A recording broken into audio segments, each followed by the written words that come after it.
The black bear population in Wisconsin continues to grow, and that means more people are spotting these animals in their own backyards, including several sightings in our area in recent weeks. News Channel 8's Laura Reed joins us now live in the studio to tell us how wildlife officials keep track of these animals. Laura? Well, Mark and Lisa, black bears have been out of hibernation for about a month and a half. That means they're looking out for food and claiming their territory. And the more these wild animals roam, the more likely you might run into one of them. Imagine looking out the window to your backyard and spotting this, a giant black bear.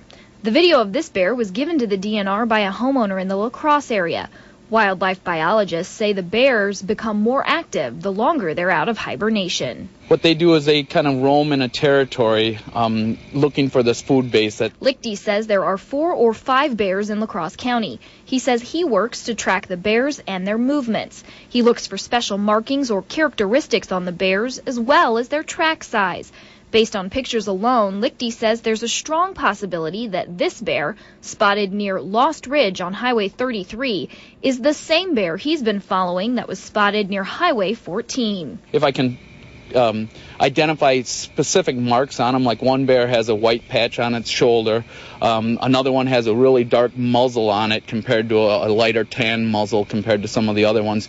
Track size seems to be a very good reference for us to keep an idea of where bears are moving or if it's moved into another area. Lichty says the biggest reason to track the bears is to make sure they're staying out of trouble and not causing problems for people. Never potentially, incidentally or purposely feed bears, because that really is where we end up with problem bears. They become habituated to people and they associate people with food sources. So his best advice, respect the bear, and hopefully the bear will respect you.